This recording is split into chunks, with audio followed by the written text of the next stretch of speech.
What's going on, everyone? Welcome back to another football chatter video. Today I have yet another draft for you. I'm no closer to getting to my actual draft than I was a week ago, but we still have a week to go, like 9 days, I don't know. I'm a bit concerned. But if you want to join me on this wild ride that I call my confusion, then please like the video and subscribe to the channel to help us grow this community. But let's get into it. So, this is a very similar team, probably not the same team that you used to see like a week ago or in the last video or whatever. Yet again, it's been changed. The goalkeeper is now Pickford. Now, the reason that I've picked Pickford. Interesting.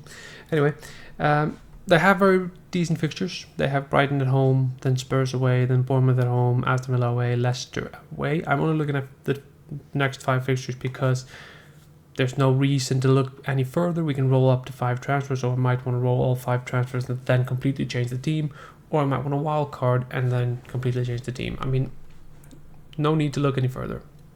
But even if we do, it's all green. So, last season, Everton had 13 clean sheets in the Premier League.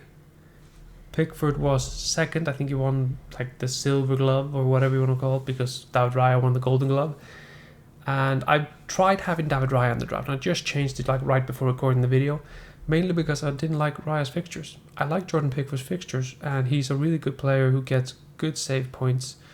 And I mean, Everton defense, really good. I always liked it, so I do like him as a pick. I haven't decided if Valdemarsson is going to be on the bench yet. I think, because I'm Icelandic, I might be a little biased, and maybe I should just go for the Everton backup, which I think is Virginia. I hope I said that correctly. Don't know. I don't want to check. But in defense, Guardiola, Munoz, Pedro Porro. Very attacking, very exciting. Guardiola's there still. I'm not going to talk about him again. Plays kind of left wing, inverted left back. Very attacking in a Man City side with one of the best defenses in the league, so fantastic. Munoz, very attacking on the right hand side for Crystal Palace, who looked really good last season. We don't know how they're going to look this season, but he looks like he's going to cook. Pedro Porro looked really good in pre-season for a team that doesn't keep clean sheets. So maybe for 5.5 you shouldn't be going for Pedro Porro. I just really like the way he positions himself in games. And I just really like, the way he plays football. He's a very exciting pick. And even as an Arsenal fan, he excites me. So he's in for now. 2 4.0s on the bench. I think I can allow myself 2 4.0s. I've been looking at the rotation for the defenses, and when you have 3 very attacking defenders, you don't want to bench them very often. So I think I'm allowed 2 4.0s who actually play. Howard Bellis is going to be a starter for Southampton.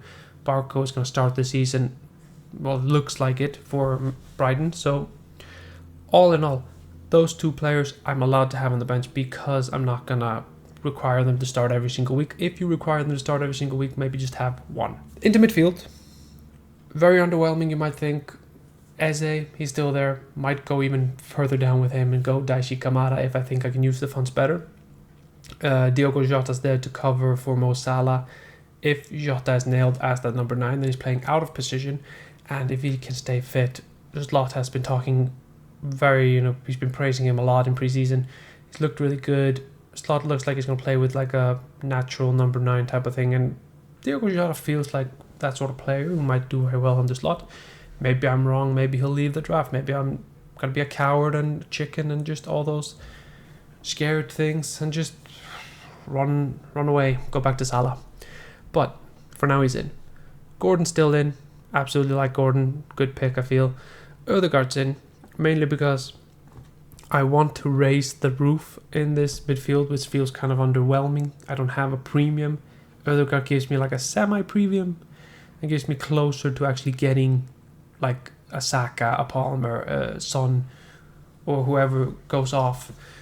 But there's one little thing. The Arsenal fixtures are so bad in the beginning. They're so tricky. Aston Villa away, Spurs away, Man City away are 3 really tough away games. But Arsenal, of course, maybe we should think they are kind of fixture-proof. I still feel maybe I should go with someone else. And I'll look at different options with you guys later in the video. In attack, Ozarian, of course, and Nkunku's on the bench in midfield. We've gone through Nkunku a lot. He's a budget gem. kind of feel like he has to be in. A Chelsea attacker has to be in our draft because of good fixtures. But in attack, we've got Muniz from Fulham. He has very decent fixtures. He kind of got me wanting to have him in my team because he faces Leicester, Ipswich, West Ham and Newcastle in the first 5. And of course Man United. We don't know what Man United is going to be this season. Haaland's in. Looked really good in pre-season. Scored 3 against Chelsea the other day. Fantastic. And Alisson Isak is in. Because he's Alisson Isak and I really like him. The captain's armband is right there. You see it? You see it? Yeah, I kind of want to captain him. So, I'm just going to show you guys a little bit. We look at the other god replacements. I could go down to Martinelli, save the 1.5 million. I feel like I'm going to be having an easier time rotating Martinelli in and out of my squad than I have with Ødegaard. But I'm still a bit nervous about picking the Arsenal players, mainly because I think the fixtures are quite tricky. I think they might. I do believe Arsenal will win most of their games. I think they're going to start the season strong and they're going to be a really good team. I just don't know if they're going to score a lot of goals or whether there's going to be 1-0s, 2-1s, 1-1s, whatever. And if it's going to be my player going to be scoring the points, that's the problem. You could go Martinelli, you could go Jared Bowen, but the reason I'm not going Areola in goal is the same for Jared Bowen.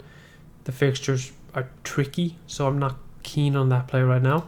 You could go Bruno Fernandes, or Bruno Fernandes, who has Fulham, Brighton, Liverpool, Southampton, and Crystal Palace. So up and down, mixed fixtures, but all in all, I think really decent pick.